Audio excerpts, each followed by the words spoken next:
他后背上竟然长了一个脑袋，还变得越来越大，摸起来呢软软的，感觉里面好像有东西在动，但谁都不知道里面到底是个什么东西。然而医生的一句话让所有人大惊失色，直到最后把脑袋切开，才看清他的真面目。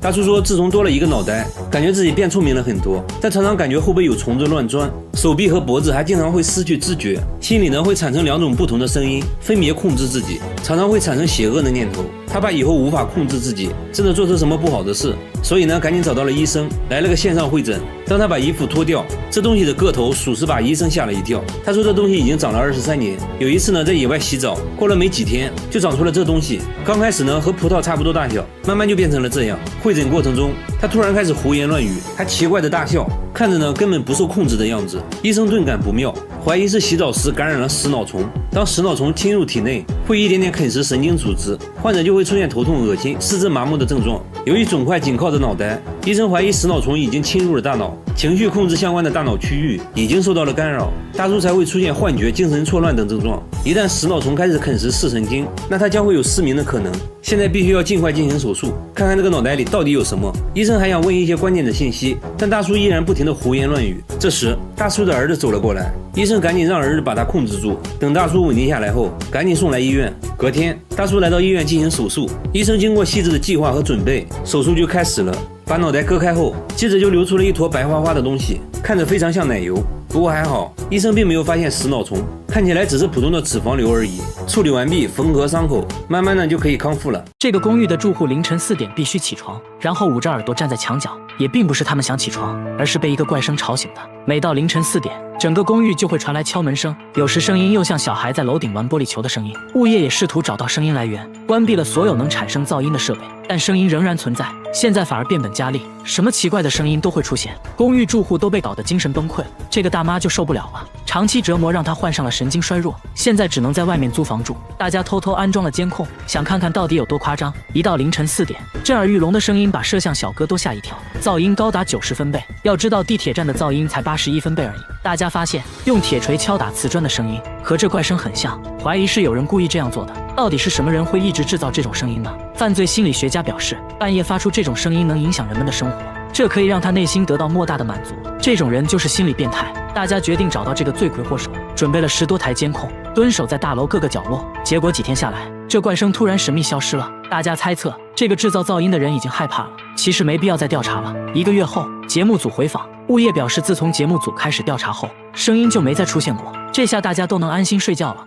他对着家里的窗户连续拍了5个小时的照片，只为拍到一个熟悉又恐怖的东西。一家人最近被这东西搞得心神不宁。你可以想象一下，他家住3楼，最近却出现一个梳着双马尾的老太婆，趴在窗户死死盯着一家人，就问你怕不怕？这鬼脸是偶然拍到的，一开始以为是窗边玩具印上去的，放大后一看不对劲，越看越像人脸，更像是一个面目狰狞的老太婆。这把他看得头皮发麻，紧接着对着窗户又拍了几张，结果照片里神秘的老太婆又消失了。你就说怪不怪吧？关键这是3楼啊，一般人根本就上不来。他觉得这根本就不是人，赶紧拿着这鬼照片找到专家。专家对照片进行数据分析，结论是这鬼脸是真实存在的，并不是 PS 的。但专家并不认为是灵异事件，他认为是室内物体反射产生的阴影而已。仔细观察后，发现鬼脸旁边有椅子的影子，猜测这鬼脸应该是挂在椅子上的衣服反射形成的。紧接着专家开始了测试，在椅子上挂好衣服，对着窗户拍照，拍到的照片上果然出现了一些轮廓，但并不像人脸。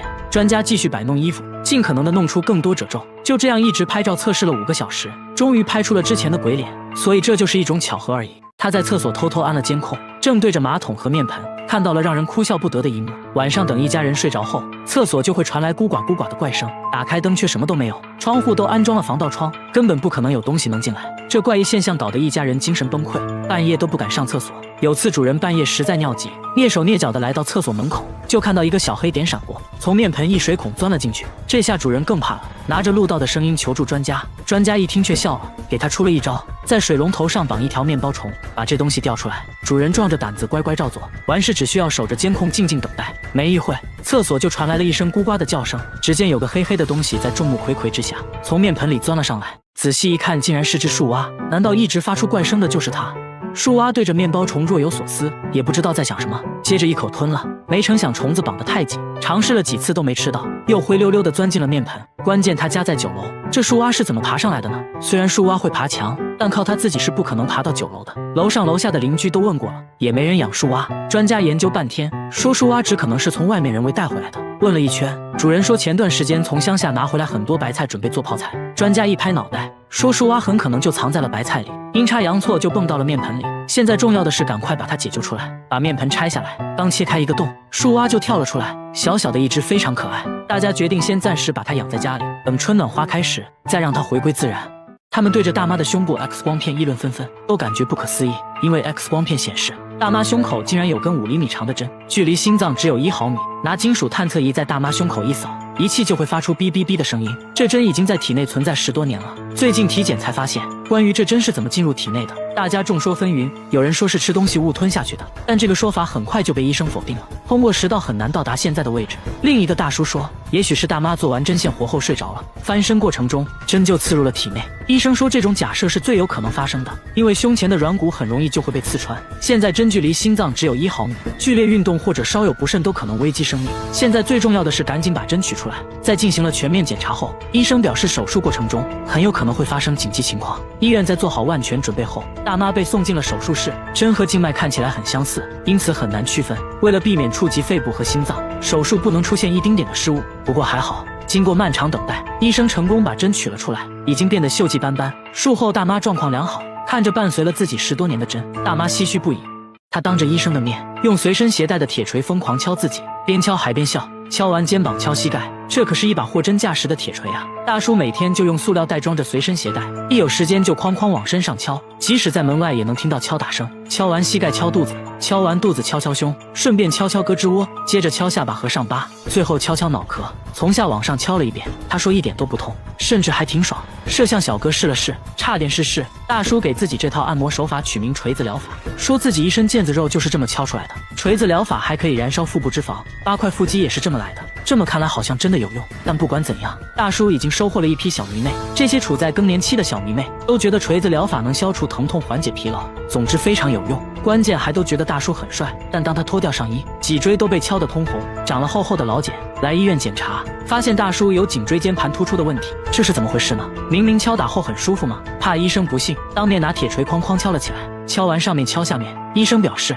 锤子疗法确实帮助他锻炼了手臂肌肉，但不建议继续做，很可能会加重颈椎间盘突出的问题。听了医生的话，大叔回家就把铁锤换成了按摩椅，笑嘻嘻地表示自己主打一个听劝，大家千万不要模仿哦。被母蚊子咬一口到底有多恐怖？这相当于往身上插了6把刀，他们对着伤口边吸血边吐口水，甚至还不停拉屎。下面就来看看蚊子恐怖的吸血过程。当你刚闭上眼睛，蚊子就悄悄飞到你身边，找到最容易下嘴的地方，直接就是一口老痰，进行局部麻醉。蚊子的细长嘴巴被称为口器，不到1毫米的口器竟然藏了6根针，它们各司其职。当蚊子开始吸血时，先用2根锯齿针割开表皮最外面的一层，它们非常锋利，你几乎感觉不到它的存在。2根刺血针帮忙寻找人体血管，找到血管，蚊子并不会马上就吸，而是先注射一种含酶的唾液，防止血液凝结，使血液能被顺畅吸入，然后就开始了干饭。蚊子一次可以摄入体重2到3倍的血液，为了能尽量多吸食血液，蚊子会把消化器官中的食物残渣尽量排空。它们就这样一边吐一边吃一边拉，从蚊子落到皮肤上直至吸饱，总过程约2分钟左右。就在它吸血的过程中，顺便把病毒也带到血液里，导致每年大量人死亡，蚊子也就成了世界上最致命的昆虫。其实吸血的都是母蚊子，公蚊子的口气没有母蚊子发达，也就能吸一吸花蜜之类的。蚊子叮咬后出现的发痒肿块，其实是我们自身免疫系统处理蚊子唾液产生的。也就是说，让我们长出大肿包的其实不是蚊子，而是我们积极干活的免疫系统。如果你身上有些肿块特别大特别痒，那么很可能遇到了新手蚊子，它们寻找血管的技术生疏，吐的口水比较多导致的。希望大家都能遇到专业点的蚊子，毕竟肿块能小一点。这是一种比鲱鱼罐头还要臭的食物，一般人闻一下就会吐，他们却爱到不行，平时都舍不得吃，只有招待客人的时候才会拿出来。小姐姐尝了一口，反应非常真实，这种食物就是蓝纹奶酪。这家意大利工厂仍然使用古法制作，能动手的尽量手动完成。每天早上农场会送来新鲜牛奶，一开始就要把凝乳酶和霉菌加入牛奶中，大约20分钟内牛奶就会变成凝乳，看起来像一个巨大的豆腐脑。工人用特制的工具把它分割成小块，把切好的小块装进圆形模具中，每个桶都有编号，这相当于他的身份证。接着把模具放置在温暖潮湿的环境中，每天都要来回翻转4次，来帮助凝乳沉淀。静止1夜后，奶酪成型开始腌制，机器会在奶酪表面均匀撒上一层盐，随后再次送入储藏室。储藏室里温暖潮湿，这有利于奶酪中霉菌活动。质检员会随机检查发酵情况，一般经过3天左右，就需要把它们转移到冷藏室。在这里，每一块奶酪都要被扎上摆针，这是为了让氧气进入奶酪内部，使其长出标志性的蓝色纹理。时间是制作这道美食的关键，根据口感的不同，奶酪要在冷藏室待上2到3个月，直到表面发霉变稠。质检员把洛阳铲插入奶酪，轻轻转动就可以把内部的奶酪带出来，通过气味和口感来判断奶酪是否发酵完成。2个月的蓝纹奶酪还比较柔软，味道类似3天没洗的臭袜子，一般人都比较容易接受。放置3个月的奶酪就已经变得很硬了，内部的蓝色纹理清晰可见，味道也臭得很正宗。记者忍不住尝了一口。成熟的蓝纹奶酪是高档餐厅必不可少的美食，吃面的时候来上一点，臭烘的得劲。发情期的功效到底有多可怕？他们要给这只600斤的鳄鱼拔牙，一个牙洞里竟拔出了9颗，牙龈已经严重溃烂。医生为它进行紧急手术，却发现了一个更惊人的秘密。拔牙第一步，先把鳄鱼弄到岸上，饲养员拿一只鸡当诱饵，很快鳄鱼就上钩了，被一点点引诱上来。饲养员用木棍安抚它的情绪，鳄鱼貌似很舒服地张开了嘴，可以看到门牙的位置出现了一个黑洞，感觉蛀牙还是很严重的，需要紧急治疗。饲养员用绳子绑住鳄鱼的伤疤，准备给它来一针镇定剂。鳄鱼变得非常暴躁，毕竟有4米长，力量非常惊人。为了安全，大家又套上了另一个绳子。但就在这时，鳄鱼突然使出绝招——死亡翻滚。它每翻滚1次，就会被绳子多缠1圈。为了防止它把自己缠死，饲养员趁它不注意，用一块毛毯遮住了它的眼睛。大家一拥而上，使出全身力气，才把这600斤的鳄鱼控制住。接着给它注射了满满1管镇定剂，但镇定剂对它好像不起作用，鳄鱼还是不停挣扎。大家赶紧又补了1针，这次终于生效了，鳄鱼一动不动。众人合力把600斤的鳄鱼抬上担架，撬开嘴巴塞入了一根棍子，这下就可以仔细观察牙齿状况了。看起来并不是简单蛀牙，里面出现了很多牙齿碎片，牙龈都已经开始溃烂。医生猜测，这可能是由于长了智齿导致的，因为没有足够的生长空间，智齿就把正常牙齿顶到了一旁，慢慢就坏掉了，成了大小不一的碎片。接着用工具挖呀挖呀挖，终于挖出了第1块牙齿碎片，很轻松就拔了下来。不一会，用镊子又夹出来1块，紧接着第3块也出来了，一个比一个大。饲养员都震惊了，从没见过这么奇葩的情况。很快，医生就从牙洞中取出来9块牙齿碎片，但这还远远没有结束。医生发现，在这个牙洞底部竟同时长出了2颗新牙，现在必须要去掉一个。医生用钳子拔了半天，拔掉了一个3厘米长的新牙，现在剩下的一个很快就能长成健康的门牙。最后用药水对内部反复清洗和消毒，就完成了治疗。鳄鱼也慢慢苏醒过来，大家给它松绑。重获自由的鳄鱼好像知道了怎么回事，并没有攻击任何人，慢悠悠地爬进水里，直接钻进了男朋友的怀抱。医生懵了，没想到最后还吃了一嘴狗粮。他吃冰淇淋要加辣椒酱，一口下去冰火2重天，还说口感很像奥利给。咖啡里也要加入半瓶辣椒酱，搅拌一下一饮而尽。他说餐厅的辣椒一点都不辣，会随身带着1瓶秘制辣椒酱。吃炸酱面要先来上1勺免费辣椒，再加入自己秘制辣椒，好家伙，直接成了辣椒拌饭。旁边大哥闻了一下就辣到咳嗽，吃完呢接着喝点水，水里也要挤入辣椒酱。更奇葩的是，喝感冒药也要加辣椒酱，还说这样容易出汗，好得快。剩下的一点药汤里再加上米饭，这样更有食欲了。感冒好了就要吃烧烤，喝啤酒那自然少不了辣椒酱，喝这么1杯顶过去2杯。不仅如此啊，连他7岁的儿子都酷爱辣椒酱，米饭必须拌辣椒才能吃，连黄桃罐头都要蘸辣椒。刚开始工作人员还以为是番茄酱，尝了一口，厉害厉害，和他爸爸一样，他喝水也只喝辣椒水。不仅是辣椒，各种各样的芥末也是他的最爱，如果不给吃他就会哭。那他们真的健康吗？经过检查，医生发现父亲患有严重的胃溃疡，儿子很幸运，暂时没发现问题，但医生还是建议少吃，毕竟正在长身体，要多吃有营养的东西。如果吃辣有段位，下面这位大妈也属于王者级别，她10分钟就能吃完1盆辣椒，这就是她今天的午饭。为了增加口感，她会用辣椒蘸辣椒酱，嘎嘣脆，好像吃黄瓜一样。她竟然没有丝毫反应，这该不会是假的吧？工作人员决定尝一下，咬下1小口，差点被送走。大妈淡定地看着一切，不一会儿就干完了1盆。为了测试她能吃多辣，节目组准备了世界各地的辣椒。大妈看着2眼放光，这么多辣椒看着就好吃。首先出场的是来自墨西哥的胡椒，大妈说还不错啦，很甜。甜。接着是烟熏辣椒，吃着像柿饼。第三个是来自泰国的辣椒，吃起来脆脆的像薯片。一旁的工作人员都看乐了，再次尝试，还是辣到不行。大妈感觉很莫名其妙，根本就不辣嘛。虽然大妈很能吃辣，但也有她吃不了的东西，她不能吃洋葱和大蒜，一吃就会满脸通红，甚至会吐血。为啥会出现这种奇葩现象？医生提取了辣椒素，对大妈进行感官测试，把沾满辣椒素的棉签插入鼻孔，大妈一点反应没有。医生认为大妈对辣椒素不敏感，而大蒜之所以辣，是因为含有大蒜素，大妈对大蒜素非常敏感，所以才会觉得辣。即使这样，我觉得大妈也属于吃辣的王者级别了。然而下面这位小姐姐表示不服，冰淇淋加辣椒酱，这是她的神仙搭配，她一天就要吃3瓶辣椒酱，橱柜里也摆满了各种辣椒酱，每顿饭都要加上新鲜的辣椒段，还说辣椒能帮自己释放压力。现在她要挑战当地最辣的炸酱面，还要求厨师多放1斤辣椒面。即使这样，她还是不满足，在面上又加了辣椒段，吃得一脸惬意，周围人都觉得不可思议。节目组给她准备了3种当地最辣的食物，第一个是辣炒年糕，刚吃一口她就笑了，没什么感觉嘛。第二个是辣酱咖喱，这个有一点点感觉，很快就干完了一盘。第三个是魔鬼辣鸡腿，仔细品尝下还是一点反应没有。她说从来没有吃到过让自己感觉辣的东西。听到这话，节目组放出了大招，端上来一盒死神辣条，是用世界上最辣的龙溪辣椒制作的，辣度是普通辣椒的220倍。据说这玩意儿只能中午吃，很多人吃完都坐上了依维柯大金杯。小姐姐也重视了起来，扎上头发，准备好牛奶，挑战开始。她一口吞下去，仔细嚼了嚼，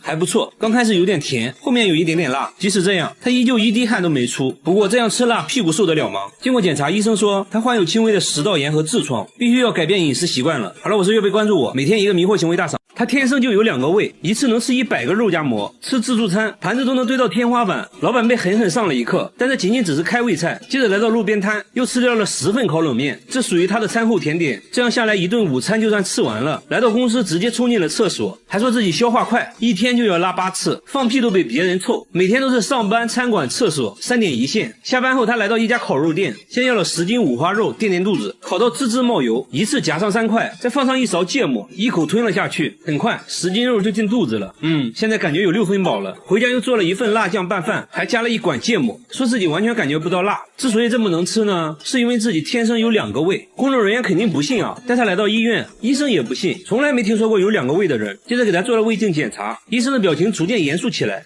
看起来好像真的有2个胃。接着又推他照 CT， 观察他的消化过程。当他吃下东西，胃部很快凸出来一大块。医生说其实他没有2个胃，只是他长期暴饮暴食，胃被撑大了1倍而已。为了健康必须要控制饮食，小哥也表示会慢慢改变饮食习惯。之后他还做起了美食博主，给大家传递健康的饮食理念。和他一样，下面这个小哥从小就与众不同，他背上长了一颗巨大的黑痣，从脖子一直延续到后背，上面长满了毛发，又粗又硬。工作人员摸了摸，非常扎手。小哥说刚开始只是一个小黑点，慢慢的就长成了一大片，甚至腿上也长了大大小小的黑痣，走到哪都是别人议论的焦点，围观群众都看懵了。但小哥很大方，还主动让人摸摸看，满足他们的好奇心。小哥认为自己是独一无二的，不会刻意把黑痣隐藏起来，别人的指指点点小哥并不在意。然而小时候却不是这样的，上学时一直遭到同学的嘲笑，都说他是怪胎，还给他起了很多外号，这让他很自卑。老师一直鼓励他，既然无法改变现状，首先自己就要接纳不完美的自己，让内心充满正能量，不要在意别人异样的眼光。从那之后，他会大方展示自己的与众不同。妈妈说之前家里穷啊，没钱给儿子看病，错过了最佳治疗时间。不过呢，节目组就是大气，直接带小哥来到大医院，医生检查了半天，说因为黑痣一直在生长，现在要先确定黑痣是否病变。接着一番全面检查，医生给出的结论是可以慢慢的逐步去除黑痣。听到这话，小哥对生活更加充满希望。我觉得小哥是很值得我们学习的，保持乐观的心态最重要。然而下面这家人更生气，他全身没有骨头，把手按在凳子上，他可以围着凳子转圈，正常人手臂只能转200度左右，他却能转360度，还说一点都不疼。圆规画圆都不用倒手，一气呵成，洗碗也变得很方便，还上过节目，主持人都看懵了。然而他其他部位却非常僵硬，脚踝能转动的幅度很小，把腿绷直，双手也够不到地面。他觉得自己手臂没有关节，所以才能旋转360度。为了搞清楚怎么回事，节目组带他来医院做了全面检查。医生说他的肩关节和肘关节活动范围比正常人要大，骨头并没有什么问题，而且这种技能好像还遗传，他女儿也能360度转动啊！不仅如此，他弟弟也有过人之处，弟弟天生就有个长舌头，足足有10厘米，舌头轻轻松松可以舔到鼻子，如果借助外力的话，甚至能够碰到眼睛。和朋友一对比，比朋友的舌头长2倍，吃酸奶都比别人吃得干净，酸奶底部被舔得干干净净，狗见了都流泪。那为什么会有这么长的舌头？医生检查过后说，一方面是有遗传原因，另一方面经过他长期训练，舌头附近的肌肉很发达，能很好的控制舌头，经过测量足足有10厘米，好像已经打破了世界纪录，真是奇奇怪怪的一家人。好了，我是月贝，关注我，每天一个迷惑行为大赏。他把风油精涂在眼睛上，一天就要用掉1瓶，边涂还边笑，说涂完神清气爽。大叔随身都带着2瓶，家里到处都是风油精，看电视的时候涂，开车的时候涂，半夜也要涂1次。最急的人是他老婆，怕他涂死了，而他自己却说自己根本离不开风油精。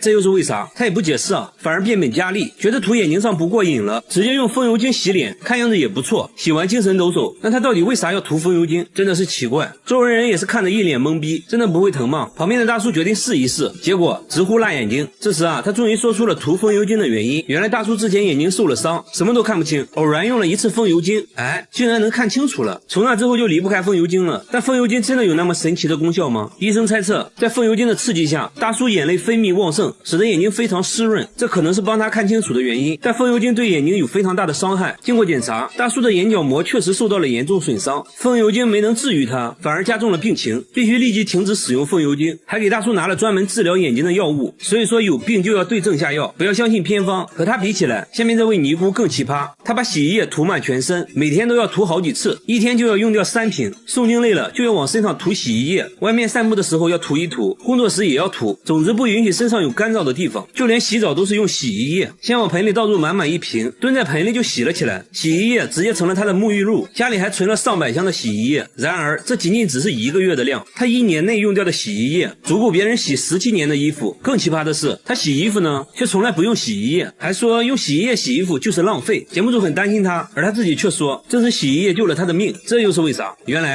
去年他遭遇了入室抢劫，受了严重的外伤，虽然恢复了健康，但皮肤依然瘙痒不断。有天实在痛到无法忍受，莫名其妙涂了一点洗衣液，没想到皮肤一下就不痒了，还治好了自己的脚气，从此就一直使用洗衣液了。节目组还是担心他的健康，带他来到医院检查，医生说伤口愈合的时候痒一点是正常的，但由于洗衣液的刺激，他的皮肤变得很干燥，还得了皮炎，必须停止使用洗衣液。他也很听话，回家就把洗衣液都丢了，用上了正规的护肤品。和他一样有奇怪癖好的还有下面这位奶奶，她把凡士林涂在眼睛上，每天用1盒，已经这样做了30年，涂完还要做眼部运动，耳朵后面脖子上也不能少，再挖上一大勺涂在膝盖上，说可以治感冒，脚上也不能少，据说治脚气一绝。肚子疼呢就涂在肚脐眼里，手上有伤口也可以用，还说能加快伤口愈合。凡士林在他这里可以说是包治百病，一天就要涂3次，家里任何地方都能找到凡士林。医生说虽然凡士林有滋润皮肤的效果，但是要适量。奶奶呢却什么话都听不进去，因为她认为自己亲身体验过凡士林的神奇效果。奶奶出门可以不带钱包，但不能不带凡士林。来到公园就开始锻炼，爬上爬下，看起来身体确实很灵活。这还没完，奶奶还展示了自己的绝活劈叉。要知道奶奶今年已经80了，然而她的迷惑行为还不止这些。晚上睡觉前会拿2个木棍在身上来回敲打，说可以疏通经脉。为了健康，她把大部分时间都拿来锻炼身体。那她现在情况如何？医生检查过后说奶奶的眼睛出现了角膜发炎，不能再往眼睛上涂凡士林了。凡士林带给奶奶的只是一种心理安慰，对健康并没有什么好处，运动才是她保持健康的最大原因。好了，我是月贝，关注我，每天一个迷惑行为大赏。监控每天都能拍到一个神秘物体，通体白色，还带2个小翅膀，一闪而过，速度极快。刚开始呢，工厂保安认为是塑料袋之类的东西，但每天都出现就很不正常了。员工在监控附近找了半天，都没有看到任何塑料袋，诡异的现象不断出现。工厂另一个监控也拍到了奇怪画面，有一束强光射在地面上，好像是外星飞碟在盘旋，同时还能听到狗在大叫。出来呢，却什么都没有看到，光束只能被监控拍到。这件事很快惊动了工厂老板娘，老板娘呢是个文化人，她才不信什么飞碟之类的，让员工用纸飞机模拟白色物体，在监控前丢出纸飞机，监控显示纸飞机全身也发着光，和刚开始拍到的物体很像。这就对了嘛，之前的白色物体肯定也是个什么垃圾之类的。老板娘又让员工用强光手电模拟光束，虽然在监控上能看到强光手电形成的光晕，但是和之前稳定的光束完全不同，无论怎样模拟都达不到之前的光束效果。老板娘怀疑监控设备出了问题，找来监控售后人员检查了半天，售后却说设备一切正常。真的是奇怪。节目组又架起了多个摄像机，也拍到了神秘的光束。没办法了，请专家吧。专家左看右看，说这束光看起来和普通的光线不一样，光束很稳定，不会扩散，这是地球上的光源做不到的。难道真的是外星飞碟？专家左思右想也找不到合理的解释，还真成了未解之谜。同样遭遇怪异事件的还有下面这座寺庙，寺庙里的荒废电梯每晚都会传来诡异的哭声，声音是从这个缝隙里传出来的。电梯底下好像住着什么东西。师太说每次打坐念经的时候，声音就会立马停止，这东西好像很害怕念经，关键这是佛门净地，怎么可能会有那种东西？师太心里还是有点怕，每晚都会安排人念经到天亮。这东西胆子也是越来越大。有一次师太吹口哨，他竟然还回应了起来。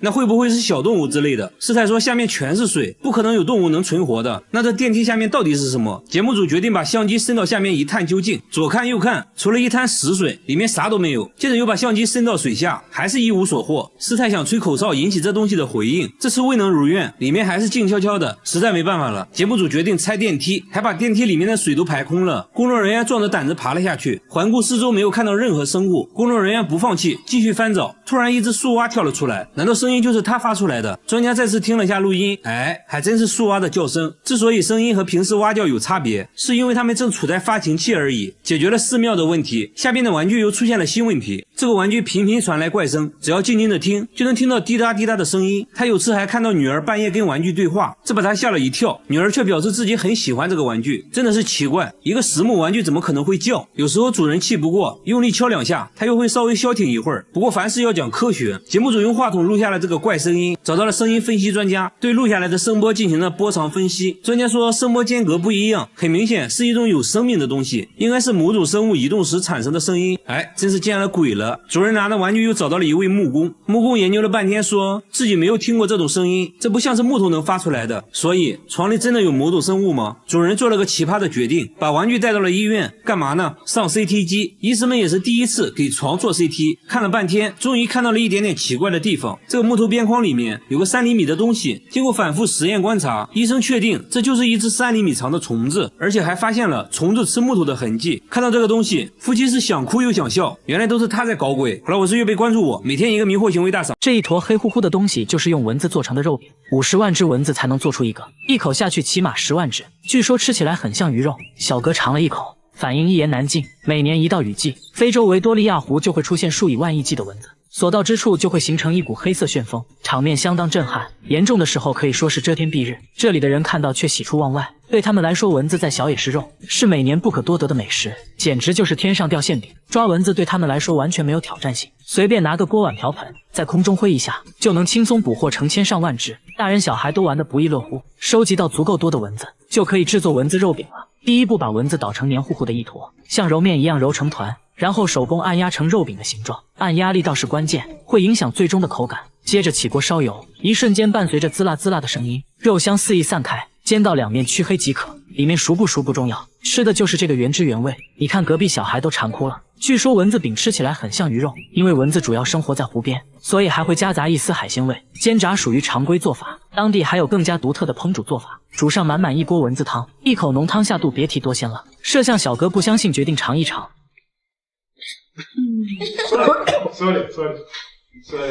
怎么说呢？吃起来回甘有点臭。不过在食物匮乏的非洲，蚊子饼确实给他们提供了大量蛋白质，这就是大自然对非洲人民最好的馈赠。他们用屋顶上的瓦片做镜子，不但光可照人，甚至还有美颜的效果。女人们都认为这种镜子才能照出最真实的自己。做这种镜子一定要选用红色瓦片，把瓦片敲碎，放在石板上反复研磨，磨得越细，做出来的成品质量越高。在里面加上一些黄麻纤维，然后加水充分混合在一起，接着再次把泥浆碾压一遍，确保里面没有大块颗粒。随后把研磨好的泥浆放入圆形模具中，用手压实就可以拿到太阳下晾晒。晒干后开始打磨，用手感受圆盘的平整度。打磨的差不多了，就要在上面涂上一层黑色粉末，这个就是关键了，涂多少完全凭手感。接下来的工作就要由男人来完成了。在光滑的圆盘上放置3块小金属，然后将另一个圆盘扣在上面，中间就形成了一个空隙，用粘土把四周完全密封，接着在上面戳个洞，捏出一个入口，随后放在外面继续晾干。等待的时间，他拿出了一些金属合金，其实泥巴只是制作镜子的模具而已。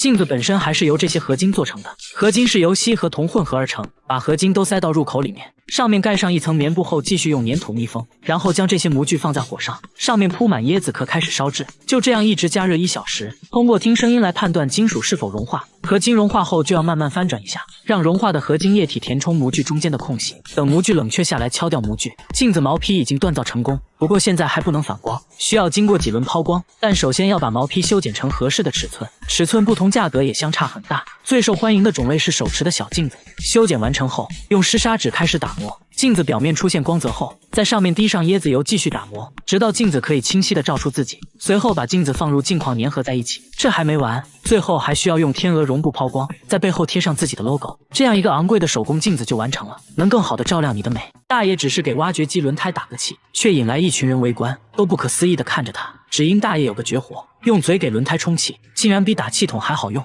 家里的暖水袋被他当成气球吹，几下就能吹爆。他平时就用肺活量检验暖水袋质量，被他吹爆的暖水袋不计其数。平时出门都随身带着一个橡胶软管，看见没气的车子，他插上管子就是一阵吹。大爷只有一个信念，只要有他在的地方，绝对不允许没气的情况。大爷说这都不算什么，还有更厉害的，他可以给卡车轮胎充气。大家决定做个实验，一边用打气筒，一边大爷用嘴吹，看谁能把轮胎吹爆。比赛开始，大爷这边轮胎肉眼可见的变大，一旁7个成年人轮番用打气筒，但轮胎的鼓起程度还不如大爷用嘴吹得快。5分钟后，大爷已经把轮胎吹得硬邦邦，一旁的轮胎却还是扁扁的。很明显大爷赢了，但他却并不满意，说要升级挑战，把一个铁架子放在轮胎上，上面又站了20个小伙子。他要在负重的情况下把轮胎吹爆，但不得不说，咱们中国的轮胎质量属实不错。大爷吹了10分钟，硬是没吹爆。大爷倒也没太往心里去，表示不会停止挑战自己。这不，今天他就想要挑战极限，吹挖掘机轮胎。很快就引来一群人围观，大家都觉得不可能成功，大爷却气定神闲，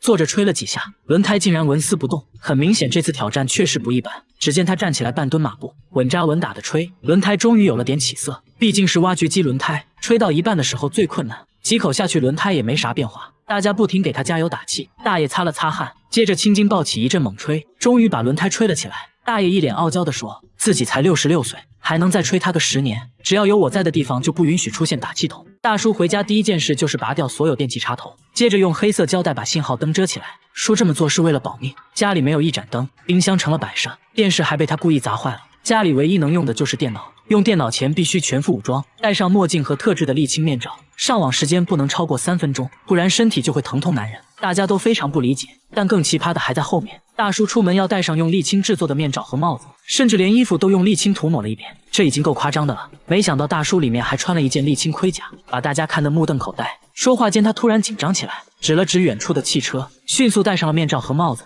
匆匆回了家。他究竟在躲避着什么？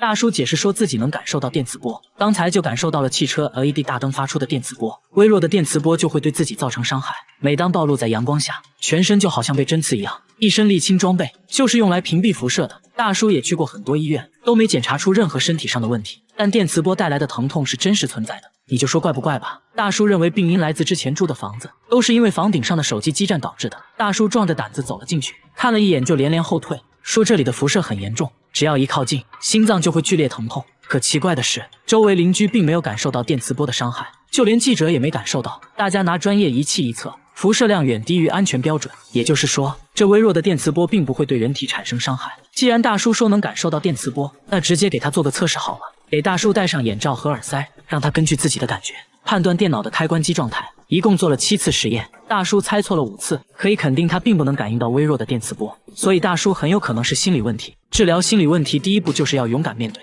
他鼓起勇气去找心理医生，沟通下来才知道，股票投资失败导致家庭破裂，这让他无法接受，继而形成了躯体化障碍，这是一种精神障碍。他们会坚信自己得了某种躯体疾病，不过呢，这些症状可以通过药物控制，但最终的解决方案还是要用爱来治愈。大姐每天洗澡必须穿着自制的铠甲，洗一半的时候就要站在马桶上，说这样做是为了保命。家里堆满了各种杂物，在家只能爬行，所有东西都用塑料袋包着，屋顶也蒙上了大片的塑料，边边角角还包上了锡纸。大家都非常不理解，跟她来到卧室，大姐终于放松下来，摘掉了帽子，这才发现帽子是用区别针做成的，看起来足足有几万个，戴起来非常重。大姐就这样戴着帽子生活了10年，她到底在躲避着什么呢？大家建议她脱掉铠甲生活，大姐显得非常担心，犹豫再三，决定脱下来试试。没过1分钟，她突然把头埋在毯子里，显得非常焦虑，说自己疼得受不了了。接着快速穿上了铠甲，这才慢慢平静下来。大姐解释说自己能感受到电磁波，房子里充满了电磁波，微弱的电磁波就会对自己造成伤害。她所做的一切都是为了屏蔽电磁波。可奇怪的是，大家并没有感受到什么电磁波，用专业仪器一测，辐射量远低于安全标准，也就是说，这微弱的电磁波并不会对人体产生伤害。大姐非常不解，因为自己确实能感受到电磁波的伤害，这其实就没啥好说的了，直接看心理医生吧。沟通下来才知道，在她年轻的时候，被一个陌生男人跟踪长达半年，会在半夜敲她的门，还经常给她发骚扰信息，感觉自己时刻都在被监视。从那之后，她变得敏感多疑，以至于都能感受到手机发出的辐射。她以为随着时间的流逝，自己会慢慢好起来，没想到却变得越来越严重。医生建议大姐要直面内心的恐惧，即使暂时无法克服，也要学会和恐惧共存，学会接纳自己，慢慢就会好起来的。这是一种长在树上的酒，为了采集这种酒，很多人冒着生命危险，仅靠一根绳子穿梭在高大的树木之间。小哥浅尝几口，味道一言难尽。这种酒就是棕榈汁，采集用到的工具就是一把刀和一个装酒的容器，顺着用椰子壳绑定的节点，一点点往上爬。来到树冠后，将棕榈树花序头部切开，把罐子套在花序顶端，来回敲打几下，用来刺激汁液分泌。敲击手法和力度会影响流出汁液的多少。几个小时后就能收集到少量的棕榈汁。为了能快速收集到棕榈汁，他们不会爬上爬下，而是把棕榈树用绳子链接起来。采完一棵树，顺着绳子就来到了下一棵，要装满1桶棕榈汁。他们一次至少要采集10棵树，一天就要采集2次，把刚采集的棕榈汁经过过滤，等它自然发酵，放几小时就成了棕榈酒。闻起来有一种很淡的酒味，喝起来酸酸的，好处就是很利尿，因为棕榈汁含有糖分，所以也可以用来熬糖。把收集到的棕榈酒过滤一遍，在路边等着收酒的小贩上门。这种酒非常抢手，一手交钱一手交货，今天的付出得到了回报，这就是斯里兰卡菜酒人的生活。大叔每天来菜市场却从不买菜，商贩们却开心的不得了，因为大叔是来抓苍蝇的，他一巴掌就能抓到5只，抓过的苍蝇足足装了4大袋。菜市场的苍蝇见了他都吓尿了，只要他出手绝对不会落空，引得商贩连连喝彩。看着只是简单的挥挥手，有个商贩觉得自己也可以，结果1只都没抓到。工作时，一只不知好歹的蚊子飞到了大叔身边，大叔慢慢靠近，苍蝇察觉不对立马就跑，但是太晚了，大叔已经出手，没有1只苍蝇能活着逃出他的手掌心。大叔轻蔑一笑，表示这都不算啥。紧接着他表情严肃起来，眼神快速扫描，原来屋顶还趴着1只。大叔迅速丢出纸团，苍蝇瞬间成了肉泥。大叔对蚊子恨之入骨是有原因的，都是因为13年前的一件小事。当时正在和客户谈合作，没成想菜里竟然出现了1只死苍蝇，客户愤然离去，20万元的订单也随之丢了。仅仅因为一个苍蝇就损失了20万。大叔越想越气，发誓只要有他在的地方绝对不允许有苍蝇。从那以后，他开始训练自己的反应力，苦练抓银龙抓手，对着树练习7伤拳，手背都磨出了厚厚的老茧。就这样练就了100%空手抓苍蝇的绝技。1年时间内抓到的苍蝇装满了4大袋，还把苍蝇做成了标本，就是为了更好的研究它。正所谓知己知彼，百战百胜。现在大叔还开了一个昆虫消杀公司，只要别人一个电话，他就会带着员工上门抓苍蝇，一边用扑蝇器，一边大叔徒手抓。结果扑蝇器还没有大叔的效率高，不得不说大叔的技能真的很实用啊。他们把面粉均匀撒在厨房地板上，接着又偷偷安装了摄像机，本想找到在厨房搞破坏的罪魁祸首，结果却拍到了让人头皮发麻的一幕。